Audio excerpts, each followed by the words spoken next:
Fala turma, tudo bem? Professor André para uma aula de química com vocês, pessoal do primeiro ano. Hoje, assunto tabela periódica. Vamos dar início a esse assunto tabela periódica. O que vamos ver nessa aula em específico?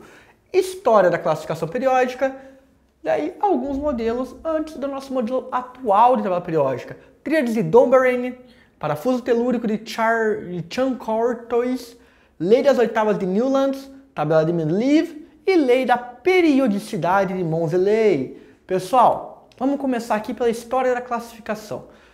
Muitos elementos já eram conhecidos na antiguidade. Ouro, prata, o cobre, muitos elementos eram conhecidos, mas não existia uma classificação.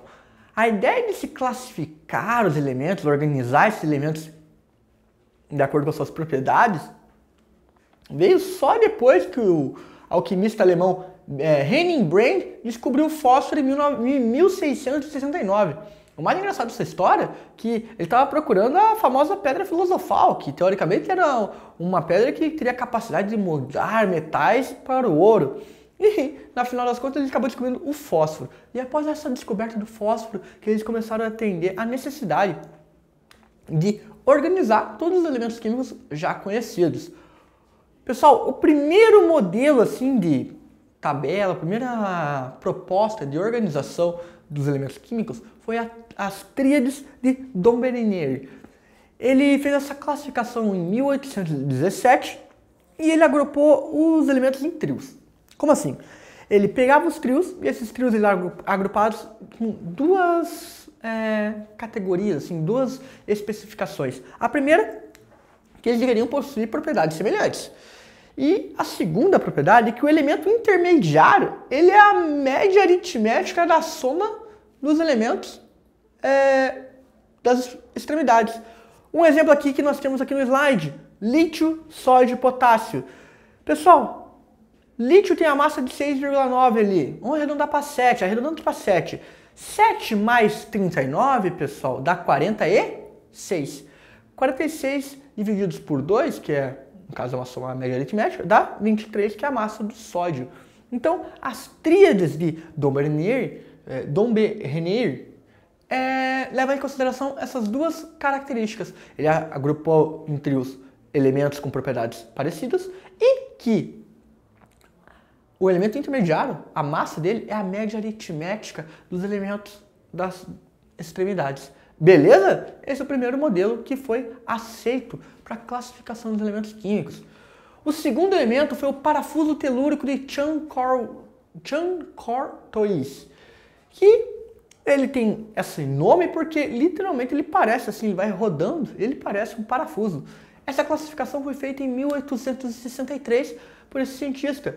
E o que ele leva em consideração? A principal consideração que ele faz, o principal critério da organização que ele faz é massa atômica. De tal maneira, então, que quando ele faz uma planificação, nós temos esse formato de tabela periódica. E a planificação se verifica como que fica essa relação da massa atômica. Certo, pessoal? Então, esse foi o segundo modelo mais aceito.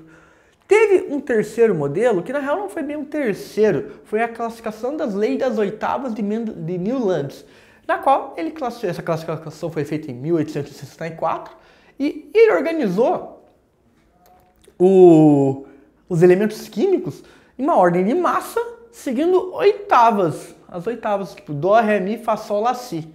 E não teve muito critério. Tanto que isso, na época que ele propôs isso, a comunidade científica não levou ele muito a sério, tipo, ficou até meio como chacota. Porque o critério dele foi a massa, beleza, mas ele colocou em Dó, Ré, Mi, Fá, Sol, Lá, Si, nas oitavas. Não teve um critério muito claro para essa classificação. Então, não foi muito bem aceito. Pessoal, o terceiro modelo, assim, digamos, proposto e tudo mais, foi a tabela de Mendeleev, pessoal. E aí nós já começamos a ter uma cara mais de tabela periódica, digamos assim, certo? E o que foi legal? Que Dmitry Ivanovich Mendeleev classificou isso em 1872 e ele organizou a tabela com uma ordem crescente de tabela periódica, de massa atômica também. Só que foi o que é engraçado, ele organizou já em período, começou a organizar em colunas e linhas, Só que ele pode ver que na tabela dele ele deixou alguns espaços em branco, ele tem alguns pontos de interrogação ali, que ele deixou já os espaços em branco, porque ele presumia que existiam elementos químicos que não haviam sido descobertos ainda. E no futuro, quando alguém fizesse essa descoberta, ele conseguiria encaixar nesse modelo de organização que ele estava propondo. Mas lembre-se sempre que o modelo dele foi em ordem crescente de massa atômica, beleza?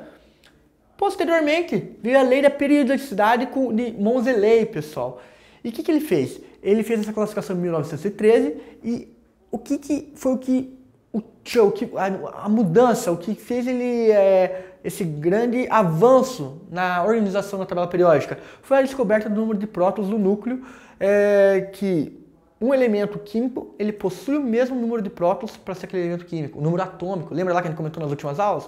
Que o número atômico é a identidade do elemento químico? Então, pessoal, a descoberta que o número de prótons de um elemento químico não varia, ou seja, se é hidrogênio, sempre vai ter, se é para ser elemento químico hidrogênio, tem que ter um próton lá dentro do núcleo, isso não varia, da mesma maneira que o oxigênio tem que ter 8 prótons lá, número atômico 8. Então, pessoal, essa descoberta foi muito importante, porque daí a organização da tabela periódica foi feita uma ordem crescente de número atômico. E é isso que a gente leva em consideração para hoje. Isso também fez com que a tabela ficasse muito melhor organizada, porque não aconteceu de ocorrer o problema de ter elementos isóbaros que às vezes ocupavam o mesmo espaço. Então isso ajuda e meio que otimiza a tabela anterior de Mendeleev. Moseley ele cria essa ideia de periodicidade, onde ele separa os períodos e coloca numa ordem crescente de número atômico, beleza?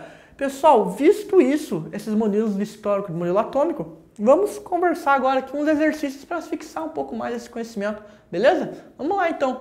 Marca a alternativa que apresenta o nome do cientista que propôs uma tabela periódica organizando os 61 elementos químicos conhecidos na época em ordem crescente de massa atômica, e colocou em colunas verticais denominadas oitavas. Pessoal, oitavas. Cada uma dessas colunas verticais possuía 7 elementos, observando-se que os elementos químicos presentes em uma mesma linha horizontal de oitavas diferentes apresentavam propriedades químicas semelhantes. Pessoal, oitavas. Você escutou o modelo atômico de oitavas? Newlands. Beleza? Newlands. Lembra lá do Ré, Mi, Fá, Sol, Lá, Si? Newlands. Ele que propôs esse modelo de tabela periódica. Próximo exercício. Durante seus trabalhos com os elementos químicos, o cientista tinha o hábito de anotar as propriedades de cada um deles em fichas. Em um dado momento, no ano de 1869, ele resolveu colocar essas fichas em ordem crescente de massa atômica. Logo após organizar os elementos em ordem crescente de massa atômica, o cientista manteve o padrão, mas posicionou os elementos em colunas horizontais e verticais, respeitando as características e semelhanças dos elementos.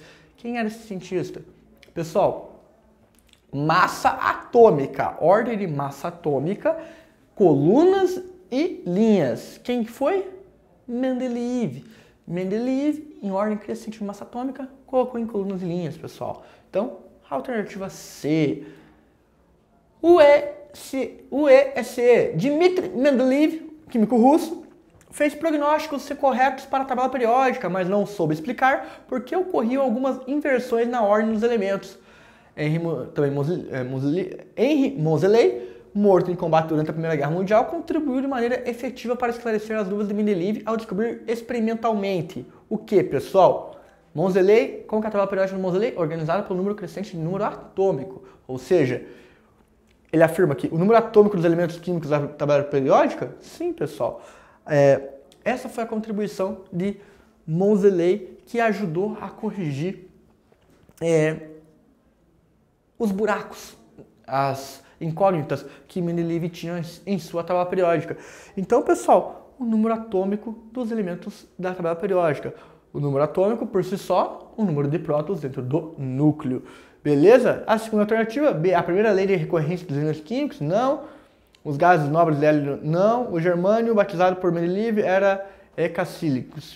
Não. Na realidade, o que contribuiu foi que ocorreu a descoberta do número atômico dos elementos químicos na tabela periódica. Se colocou o número atômico, certo? Sabendo disso, pessoal, visto essa pequena introdução à tabela periódica, vou deixar para vocês aí os exercícios das páginas 438, 439 para serem resolvidos e vocês ainda aí começarem a fixar um pouco sobre esse conhecimento de tabela periódica, certo?